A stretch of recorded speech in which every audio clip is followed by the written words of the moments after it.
I first got involved in the skeptical community back in the early 2000s, and at that time, one of the biggest conspiracy theories that needed investigating and eventually debunking was 9/11 truthers, people who were convinced that it wasn't as simple as terrorists hijacking a few planes and crashing them into the World Trade Center and the Pentagon. Their theories ranged from things like the Bush administration knew about the attack but let it happen, to Bush ordered the attack, to Bush ordered the attack and knew airplanes weren't enough to bring down the towers, so he had the towers wired with bombs, to, I swear I'm not making this up, there were no planes at all, those were just projections, and the buildings were all just blown up by bombs. Somehow that was more believable to a lot of people than the truth, which is that, sure, if you think about it, I guess Bush did do 9/11 in a way, but it was by participating in furthering the United States global imperialism, as presciently detailed in Chalmers Johnson's seminal work, Blowback, The Costs and Consequences of American Empire, first published in 2001. America's actions set the stage to be a target for the terrorists that we previously armed and funded, eventually leading to those terrorists hijacking some planes and crashing them into the buildings. But sure, ghost planes and secret bombs, that makes sense too. Older skeptics at the time warned me that no matter how thoroughly we debunk these ideas, decades in the future, there will still be people who simply take the conspiracy at face value. And they knew that because they saw it happen with the OG U.S. traumatic event, the assassination of John F. Kennedy. Conspiracy theorists started popping up pretty soon after JFK was killed, much like with 9/11, and for a lot of the same reasons. It was a big, scary event that was simply unthinkable before it happened, and it completely upset any feeling of normalcy in American society. So it's understandable that people would wonder if there must be something more to it, something that makes more sense, something that we might have more control over, something that is somehow in a way less scary. One lone lunatic can't possibly just take out the leader of the free world, right? It must have been the Russians or the Cubans or the mafia or the CIA. But it wasn't. Authorities knew that they had to rule out those possibilities, especially the ones that might escalate things into a nuclear war. Lyndon Johnson established the Warren Commission, led by the chair, Chief Justice Earl Warren, hence the name. The investigation, along with several other official investigations at the time and shortly thereafter, came to the conclusion that Lee Harvey Oswald acted alone when he shot and killed JFK. More than 60 years later, historians and experts of all stripes agree. And as my old friends said, none of that really matters because most Americans still think today that there was some kind of conspiracy. And in fact, the reason why I decided to bring up this otherwise tired topic is because a few months back, I mentioned that I enjoy watching The Majority Report with Sam Seder here on YouTube. And apparently I have a curse upon me. So when I occasionally shout out other creators in my videos, inevitably those creators will soon thereafter say or do something irrational or anti-science or embarrassing. I think I'm going to call it the Hassan effect. Anyway, here's a Majority Report clip that I saw the other day featuring Emma Vigland and Matt. I don't know which Matt it is. I apologize. I looked into it, couldn't figure it out. But here's Emma and Matt on the Majority Report. The Republicans have unfortunately successfully reclaimed this issue. I saw polling that was released a few weeks ago that shows that a majority of, or more Republicans are more likely to believe that the JFK assassination is not being accurately told by our history books than Democrats at this point. The only cohort, and this speaks to that point, the only cohort in America that believes that there was, Lee Harvey Oswald was a lone gunman and that there was no wider conspiracy. The only group that buys that is college-educated white people. And I'll just say, as a college-educated white person, graduate degree in fact, they are wrong. They are wrong. They are earnest in their belief in our institutions, because our institutions have not failed them for the most part. And I'll just that's sorry why to cut in. No, but just that's why there's less conspiracism in that cohort, because everything's working for them. Jacques Ellul, a French theorist of propaganda from like 100 years ago, has a important book, Propaganda: The Formation of Men's Attitudes, that points out that education is not, in fact, an antidote to propaganda. It can actually set the sort of predicate for believing in it. I would love if the Democrats reclaimed conspiracism a little bit, because in fact, what the deep state has done throughout its history in the 20th century was to crack down on leftists and black activists and people fighting for civil rights and indigenous activists, heads of state. Like, we assassinate heads of state with our covert operations. Now, whether we have done it to our domestic head of state or not is, I guess the question here, but it's just a fact that we've done it to others. Absolutely. So honestly, again, I tend to find the JFK stuff kind of boring, so I wouldn't be super bothered by this had it just been these two saying, well, maybe, who knows? The CIA has done a lot of shady stuff, so maybe. Because, like a majority of Americans reject historians' consensus and do believe that there was some kind of grander conspiracy behind JFK's assassination. So it would be understandable if these particular people just also did not do their research.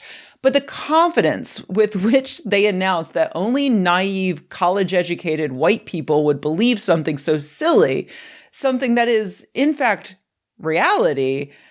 I'm sorry, as boring as I find JFK conspiracy theories, I can't let that go unchallenged. Now, they were a bit vague on exactly what the conspiracy theory is that they believe in, but that's the advantage of being a conspiracy theorist. You can always be vague, like there must be something. And if you do mention anything specific, there's always a fallback or alternate explanation, if something is debunked.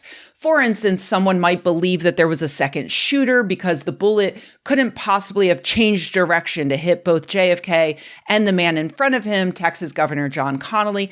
But when you point out that those men were sitting offset enough to allow one bullet to hit them both, well, then they could say, actually, Oswald acted alone, but he was hired by someone.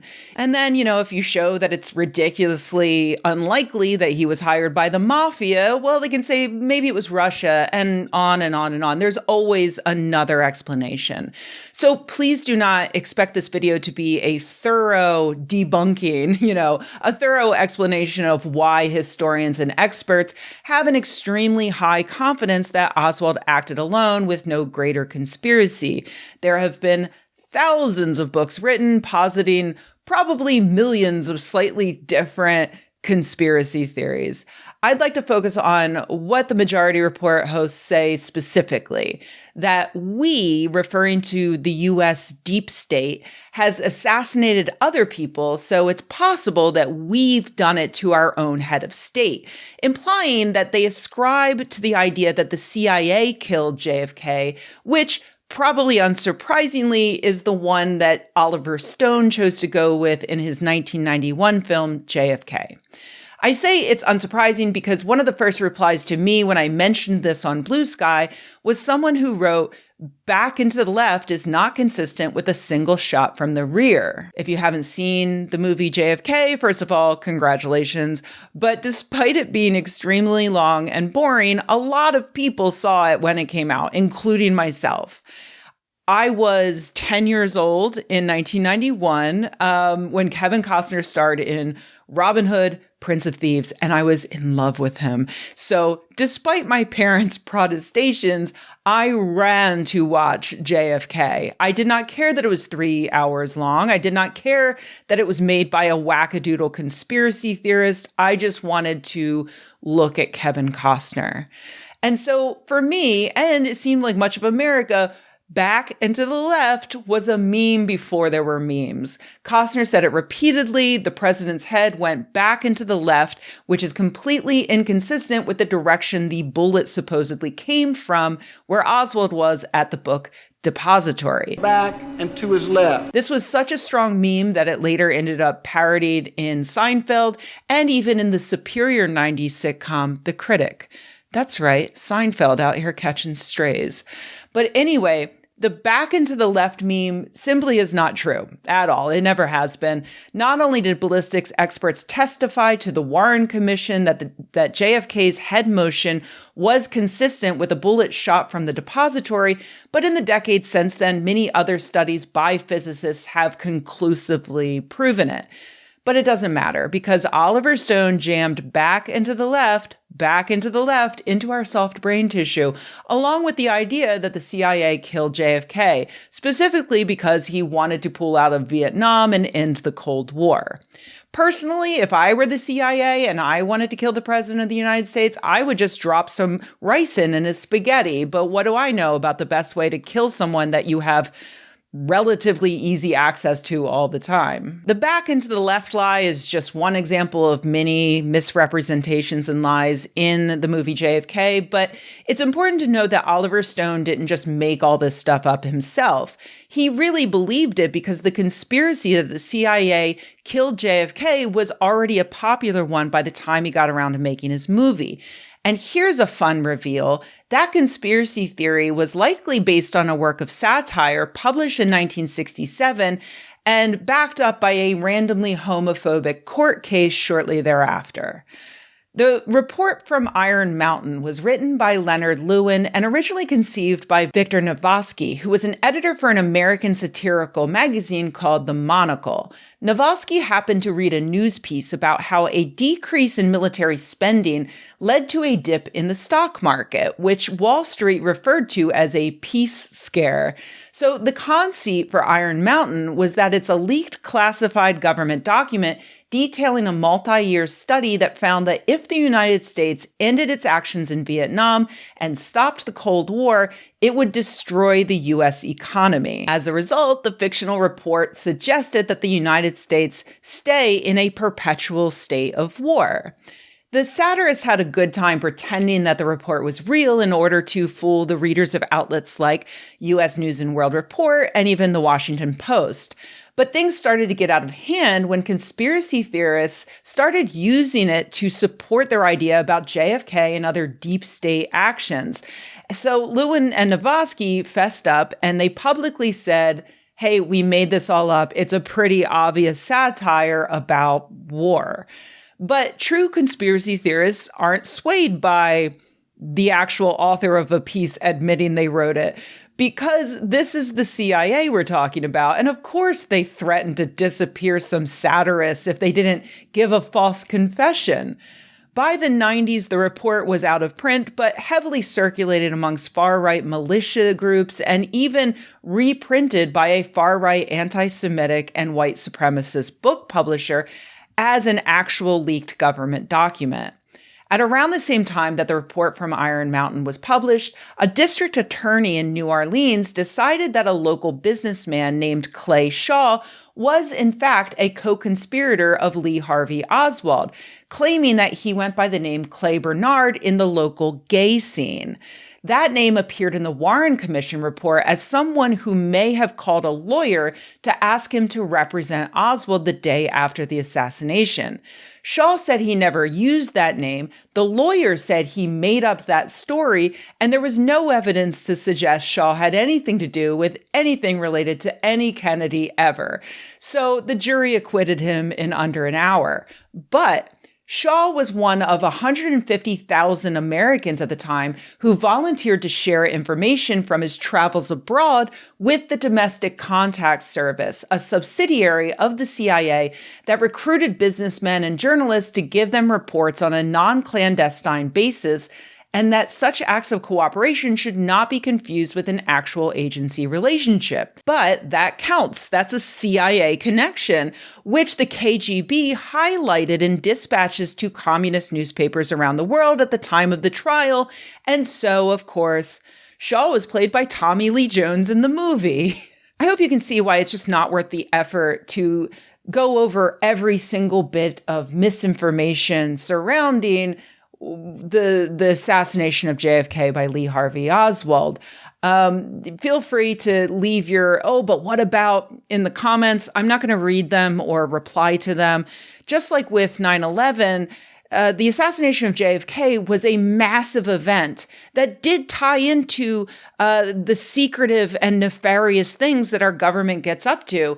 And so there will always be a lot of connections to make and a lot of questions without satisfying answers, and a lot of times that the authorities fucked up and bungled things. It doesn't mean that there was a conspiracy. In fact, even though I'm not super interested in this era, I have enjoyed actually seeing historians combing through the recent release of 77,000 pages of documents relating to the JFK assassination, because I love seeing nerds get what they want. For instance, here's a great interview with Pulitzer Prize-winning author Frederick Loggeval, in which he confirms that, yeah, there's nothing in there to change a historian's mind that Oswald acted alone, but there is some interesting info about the weird shit that the CIA was getting up to in Latin America in the 1960s. He says that even Cold War historians like himself are shocked to discover that 40 or 50% of some key embassies were attached to the CIA, and a stunning 14 Cuban diplomats were CIA. And that's worth taking in fully. Emma and Matt seem to think that the only people who think that Oswald acted alone do so because they're naive about our government's nefarious actions. Nothing can be further from the truth. The people who are most sure about what happened are the historians who have the knowledge base and the training to dig past conspiracy theories, to check primary sources, and to distrust official reports. Conspiracy theories tend to gloss over all of the nasty little details about U.S. history, the same with the 9/11 truthers.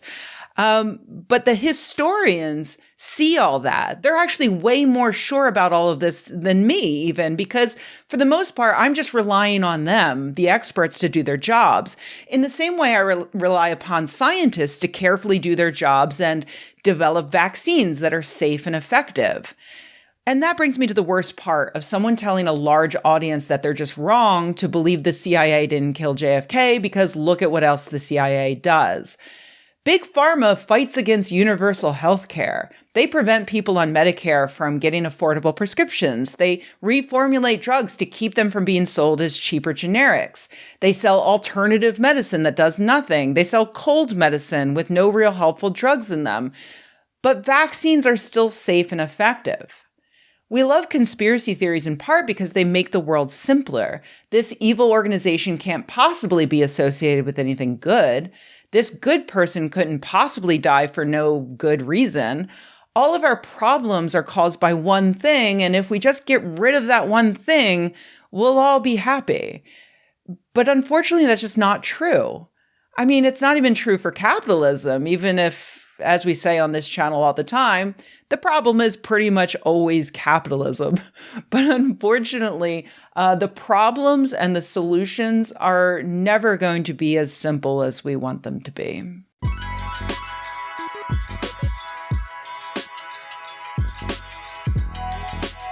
Hey everybody, thanks for watching. If you enjoyed this video, please give it a like. If you loved the video, please subscribe. And if you think the world could use more videos like this and you happen to have a few bucks laying around, head to patreon.com/Rebecca and join an awesome community of nerds like the people whose names you see on the screen right now. Thanks.